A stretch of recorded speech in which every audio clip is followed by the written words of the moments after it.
예, 성도님들 한 주일 동안 수고 많이 하셨죠? 예, 가정에서 또 일터에서 우리 또 여기저기에서 수고들 많이 하셨습니다.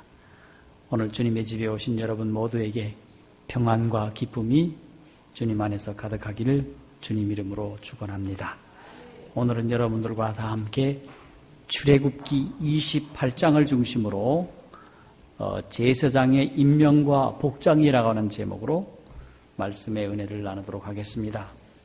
이 말씀이 너무 길어서 사실은 이 말씀을 다 읽고 말씀을 나눈 것이 합당한데, 또 시간 관계상 1절로부터 3절에 이르는 말씀을 중심으로 말씀을 나누겠습니다. 출애굽기 28장 1절로 3절 다 함께 읽습니다. 시작. 너희는 이스라엘 자손 중 내 형 아론과 그 아들들 곧 나답과 아비우와 엘레아살과 이다마를 그와 함께 내게로 나오게 하여 나를 섬기는 제사장 직분을 행하게 하되 내 형 아론을 위하여 거룩한 옷을 지어서 영화롭고 아름답게 할지니 너는 물은 마음에 지혜 있는 자 곧 내가 지혜로운 영으로 채운 자들에게 말하여 아론의 옷을 지어 그를 거룩하게 하여 내게 제사장 직분을 행하게 하라. 네, 고맙습니다. 여러분, 이 출애굽기 28장 전체가 다 대부분이 다 대제사장의 복식에 관한 말씀을 말씀하고 있습니다. 아무리 성경 말씀이 방대하다 하더라도 왜 이렇게 제사장 복식 가지고 한 장에 걸쳐서 모세가 기록을 했을까? 역시 여러분 혹시 생각해 보신 적이 있습니까? 이 대제사장은 누구를 상징하고 있습니까? 예수님의 사역을 상징하고 있는 것입니다. 그런데 그 예수님이 어디에서 구체적으로 사역하고 계십니까? 하늘 성소와 지성소에서 지금도 우리를 위해서 중보하고 계시기에 오늘 이 대제사장 복식을 통하여 하늘에서 우리 주님이 지금 우리를 위해서 무엇을 어떻게 하고 계시는지 알 수 있다고 하는 사실입니다. 그러므로 이 말씀의 내용을 제가 지금부터 말씀드리지만 복식이 에봇도 있고 세마포도 있고 뭐도 있는데 좀 지루할 것 같아요. 그러나 그 복식에 담겨져 있는 깊은 뜻은 바로 나를 위해서, 다른 사람이 아닌 바로 나를 위해서 하늘에서 중보하고 계신 그 주님이 바로 이 복식을 통하여 우리에게 말씀하고 있는 그 뜻이 귀하다고 하는 사실을 생각할 때 오늘 이 말씀을 여러분이 잘 들으실 수 있으리라 생각을 합니다. 이제 하나님께서 모세를 통하여 성소를 지으라고 명령을 하셔서 성소와 지성소, 그 속에 있는 모든 물건들을 다 구비하였습니다. 그리고 하나님께서는 모세와 아론들에게, 모세에게, 이 아론과 그 아들들에게 이제 하나님의 전에서 하나님을 위하여 또 이 백성을 위하여 거룩하고 성별된 예배를 드리기 위한 예식을 위하여 이 아론과 그의 아들들의 준비가 필요했던 것입니다. 어떤 준비가 필요했을까? 바로 복장이었던 것입니다. 그 복장에 하나하나 나타난 의미를 살펴보도록 하십시다. 그 중에서 특별히 대제사장은 제사장의 리더들로서 매우 값진 옷을 입히도록 했습니다. 여기 보니 말씀을 보니 그를 거룩하게 하여 내게 제사장 직분을 행하라 라고 말씀을 하시면서 그 위에 말씀을 보니 그를 거룩한 옷을 지어 입혀서 영화롭고 아름답게 할지라 그렇게 말씀을 하고 있는 겁니다. 대제사장의 옷이 어떻게 하라고요? 거룩하게 해서 영화롭고 또 어떻게? 아름답게 하라. 여러분, 아론이 뭐가 잘나서 송아지 만들어 놓고 이게 우리 하나님이다 하고 쫓아갔던 그 사람이 뭐가 잘나서 그렇게 영화롭게 하고 아름답게 하고 거룩하게 했을까? 비록 인간이라 하더라도 그는 누구를 상징하여야 되는 것입니까? 누구를 예표해야 되는 것입니까? 예수 그리스도를 예표했기에 그런 옷을 입혀서 그로 하여금 거룩하고 영화로운 일을 하도록 하기 위하여 그렇게 옷을 입혔다고 하는 것입니다. 오늘 우리에게 뭐라고 말씀하고 있습니까? 너희는 왕 같은 누구라고요? 제사장이라고 말씀하는데 오늘 이 땅에서 우리는 또한 하나님의 거룩한 제사장 가운데서 어떤 제사장입니까? 왕 같은 제사장, 바로 대제사장으로 우리가 택함을 받았다고 말씀을 하고 있다면 우리도 오늘 이 대제사장이 입었던 복식과 같은 그와 같은 예수 그리스도의 의로운 옷을 입고 주님 앞에서 올바른 대제사장으로 서야 할 줄로 믿습니다. 자, 그러면 의복을 들어가도록 하겠습니다. 하나님께서는 의복을 짓되 아무 사람에게나 솜씨 좋다고 해서 그 사람에게 옷을 만들도록 하지 않았습니다. 누구에게 옷을 만들라고 했습니까? 거룩하신 성령의 감동함을 입은 사람들이 그런 재주가 있다고 하면, 그런 달란트가 있다고 하면 그 사람을 통해서 임명을 하도록 한 것입니다. 오늘날에도 마찬가지입니다. 아무나 하나님의 직분을 주는 것은 하나님의 뜻이 아닙니다. 어떤 사람입니까? 성령의 감동함을 받고 그 일을 할 수 있는 능력의 사람에게 맡겨야 할 줄로 압니다. 자, 그래서 그들이 이제 제사장 옷을 만드는데, 그런데 이 옷이 얼마나 중요한지, 히브리 5장부터 8장에 나오는 말씀을 보면 대제사장은 기록을 보면 대제사장 아론은 예수님의 모형이라고 말씀을 하고 바로 그런 점에서 제사장 직분의 의복은 매우 중요하다라고 말씀을 할 수 있습니다. 여러분, 성소 안에는 몇 가지의 기물이 있는가 하면 7가지가 있답니다. 뭐가 있는가? 법궤가 있고 속죄소가 있고 떡상이 있고 정금 등대가 있고 번제단이 있고 그 다음에 향단이 있고 물 두멍이 있다. 몇 가지입니까? 7가지. 근데 재미있게도 대제사장이 입을 옷 속에 이 부속물에도 7가지의 것들을 부착을 했다라고 말씀을 하는데 뭐냐? 28장 4절에 보니 거기 보니 뭐가 나옵니까? 그들이 지을 옷은 이러하니 곧 흉패, 그 다음에 에봇, 그 다음에 겉옷, 반포, 속옷, 관과 띠라 그렇게 말씀을 했죠. 그럼 6가지예요. 그런데 36절에 보면 여호와께 성결이라 새긴 패를 관의 전면에 붙이도록 했어요. 패가 있었어요. 여호와께 성결이라는 금패인데 이렇게 붙이니까 몇 개입니까? 7가지가 있었습니다. 성물이 7가지가 있었다면 대제사장에게 붙여야 할, 가져야 할 복식이 7가지가 되었다. 자,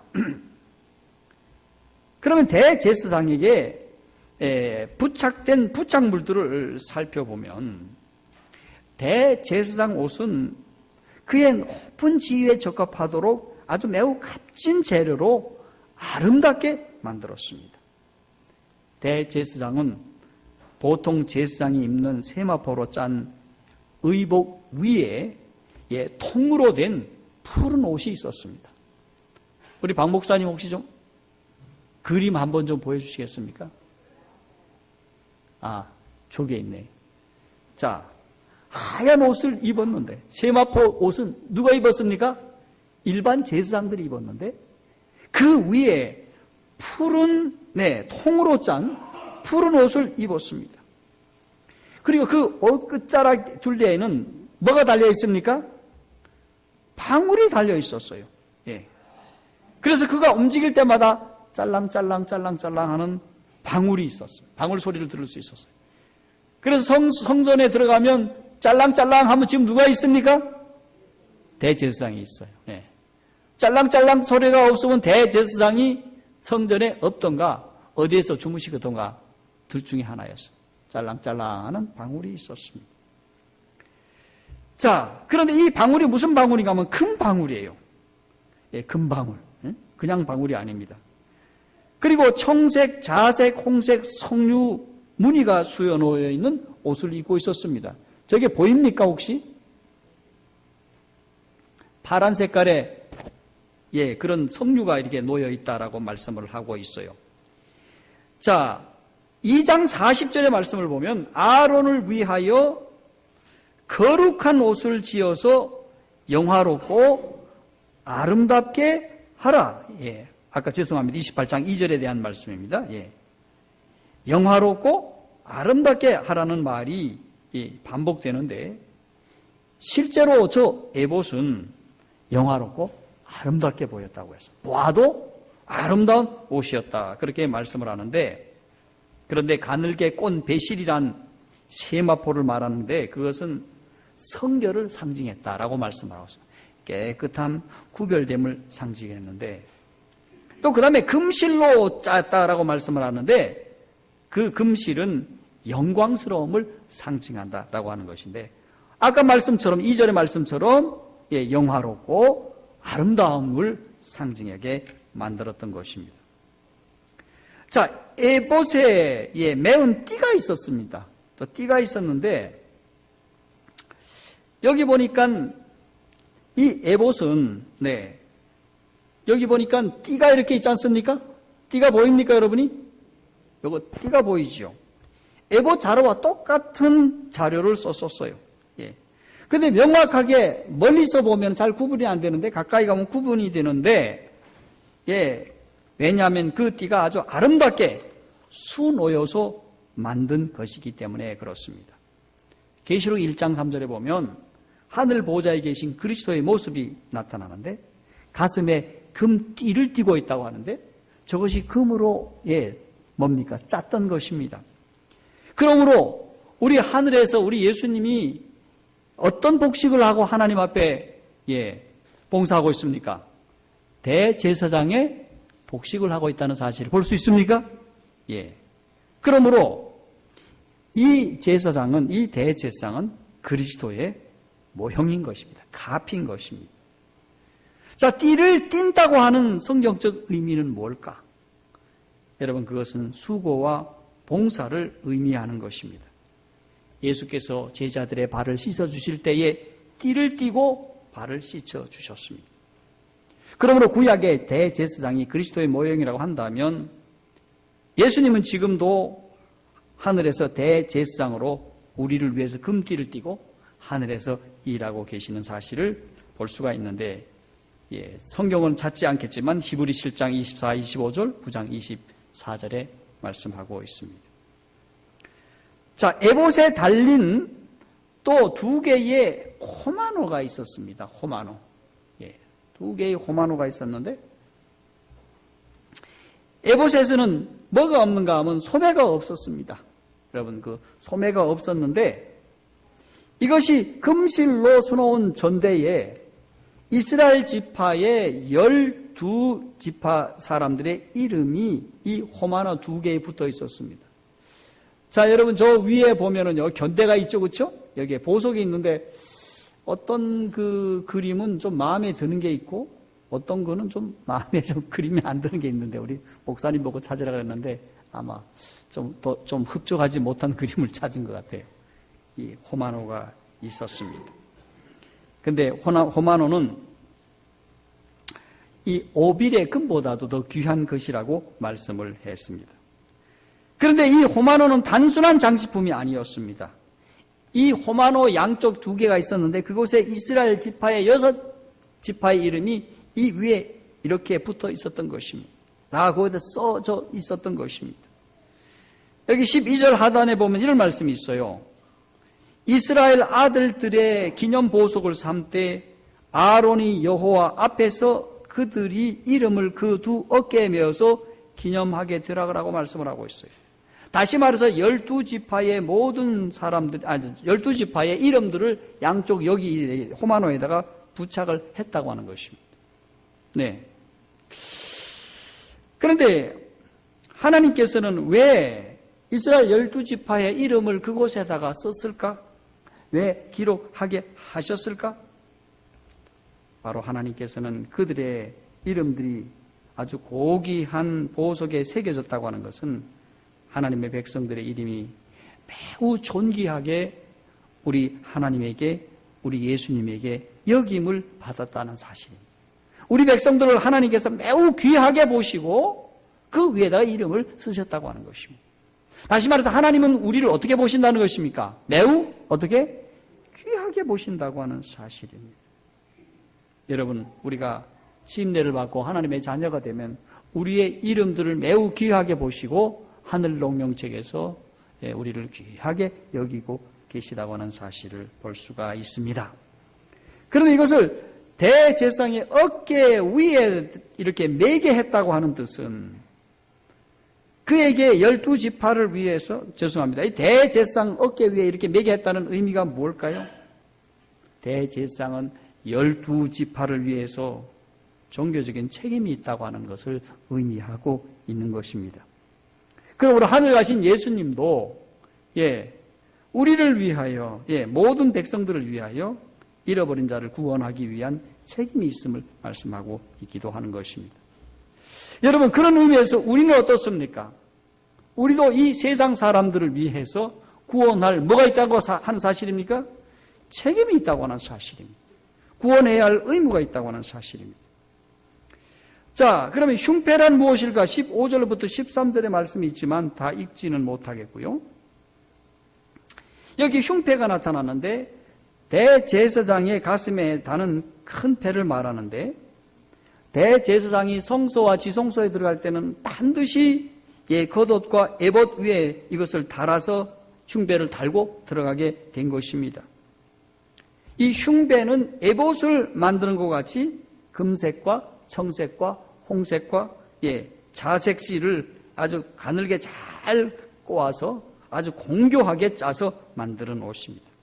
그런데 이 길이와 넓이가 한 뼘씩 되어 있어서 아주 정사각형으로 되어 있었던 것입니다. 그리고 그곳에 금실로 두르고, 금실로 4개를 두른 다음에 거기다가 각각 3개씩, 12개의 보석을 그 위에다가 붙이게 되었던 것입니다. 그리고 이것을 에봇과 같이 끈으로 이렇게 묶어서 내리도록 했던 것입니다. 그런데 그곳에 있는 12보석들은 무엇을 의미하고 있을까? 여기 17절에 보면 하단에 사각형으로 만드진 흉배에는 방금 말씀드린 것처럼 4금줄이 이렇게 띄어져 있었고, 그곳에 한 개씩 3개씩 이렇게 해서 12개의 이름들이 새겨져 있었습니다. 자, 에봇에 다는 2개의 호마노에 이스라엘 지파의 12이름이 기록되었다고 말씀하고, 또 이곳에서도 12개의 보석에 12지파의 이름이 기록되었다고 말씀을 하고 있습니다. 그런데 여기에는 분명한 차이가 있었습니다. 에봇의 호마노에는 어깨에 달았지만은 여기는 가슴에 달았던 것입니다. 이것은 무엇을 상징할까? 어깨를 가리켜서 능력이라고 얘기를 한다면 가슴을 가리켜서 사랑이라고 상징한다고 말하고 있습니다. 자, 이 말은 우리 그리스도께서 성도들을 당신의 능력으로, 그리고 가슴으로, 사랑으로 보존해 주시고 사랑으로 이끌어 가신다고 하는 의미가 담겨 있습니다. 그러므로 우리 주님은 당신의 능력으로, 가슴으로 우리를 사랑하고 있는 모습을 생각할 때 그분은 지금 하늘에서 우리를 위해서 봉사를 하지만 어떠한 모양으로, 어떠한 심정으로 어떻게 봉사할지를 우리는 볼 수 있는 것입니다. 그래서 성도들을 우리 하나님께서, 우리 주님께서 매우 귀중히 여기시는 존재라고 하는 사실을 이 복식을 통해서도 알 수 있는 것입니다. 그러면 12보석의 이름이 주는 교훈이 무엇일까요? 여기에 이름들이 12가지가 다 있는데 다 읽지 않겠습니다. 그 중에서 4 내지 5 이 보석을 제외하고는 여기 있는 보석들이 다 밝혀지지 않았다고 얘기를 합니다. 그런데 12보석은 12지파를 상징하고 보석들 하나하나에 한 이름들을 새기도록 하셨습니다. 그것은 하나님께서 택하신 백성 하나하나를 귀하게 여기신다고 하는 거룩한 영적인 뜻이 있다고 말씀하고 있는 것입니다. 그런데 이 출처를 보면 어떤 보석은 바닷속 깊은 곳에, 어떤 보석은 땅속 깊은 곳에, 또 어떤 보석은 아주 바위 틈에서 그것을 정련하고 재련하지 않으면 결코 가질 수 없는 그런 곳에, 이런 곳에 다양한 곳에 있었습니다. 어떤 곳은 이스라엘 백성들이 살고 있는 팔레스타인에서 결코 구할 수 없는 먼 나라에서 수입할 수밖에 없는 그런 것도 있었다고 했습니다. 자, 이와 같이 이렇게 된 것은 바로 미국의 미래에 있을 교회를 상징한다고 말씀하고 있습니다. 아주 다양한 하나님의 자녀들, 역사가 다르고 인종이 다르고 지위가 달라도 바로 그리스도를 통하여 하나님께 값진 보물임을 하나님의 자녀들에게 보여주고 있는 것이라 그렇게 생각하지 않을 수 없습니다. 그런데 이 보석들이 바로 금줄에 꿰어서 황금줄에 꿰었다고 말씀하시는 것은 황금 같은 귀한 사랑의 줄로 묶여서 하나가 되어서 하나님 앞에 아름다운 광채를 발할 것을 예표하고 있다고 말씀하고 있습니다. 그리고 이 보석 하나하나가 다 귀하기 때문에 하나님의 성도들은 하나님 앞에서 마치 이 보석이 서로 귀한 것처럼 어느 것 하나도 귀하지 아니한 성도가 없다고 하는 것을 우리에게 보여주고 있음을 상징하고 있습니다. 여러분, 흉배에 붙여진 이름은 무엇입니까? 15절에 보니까 이 흉배를 가리켜서 판결 흉배라고 불렀다고 했습니다. 그것은 그리스도께서 대제사장이 되시며 세상의 의와 공평으로 심판하시는 심판주가 되심을 또한 보여주십니다. 가슴으로 사랑해 주시면서 또한 하나님께서는 이 세상을 의와 공평으로, 의와 사랑으로 또 심판하시는 심판주가 되심을 보여주시고 있는데, 출애굽기 28장 29절에 보니까 이런 말씀이 있어요. 아론이 성소에 들어갈 때는 이스라엘 아들들의 이름을 기록한 이 판결 흉배를 가슴에 붙여 여호와 앞에 영원한 기념을 삼을 것이라. 이것을 붙여서 영원한 기념을 삼을 것이라고 말씀을 하고 있어요. 자, 이와 같이 크신 대제사장인 그리스도께서 죄인을 위해서 하나님 앞에서 그분의 피로 탄원할 때에 회개하고 믿는 영혼의 이름은 그분의 마음에 지니십니다. 시편 기자는 말하기를 나는 가난하고 궁핍하오니 주께서는 나를 생각하신다라고 말씀을 하고 있습니다. 그 다음에 이 그림에는 나타나지 않는 또 하나의 뭐가 있었는가 하면 우림과 둠림이 있었습니다. 이 흉배의 좌우에 찬란히 빛나는 큰 두 개의 보석이 있었습니다. 그런데 이 우림과 둠림으로 알려져 있는데, 우림은 빛이라는 뜻이고 둠림이라는 것은 완전이라는 뜻을 갖고 있습니다. 이것으로 말미암아 하나님의 뜻이 대제사장들을 통해서 하나님의 뜻을 전했습니다. 우리 하나님 앞에 어떤 뜻을 물었을 때에 바른 쪽 보석에 빛이 나면 하나님께서 동의했거나 승인한다는 뜻이었습니다. 왼쪽에 있는 둠림에 여기에 구름이 끼게 되면 거부 또한 불찬성의 증거가 나타났다고 했습니다.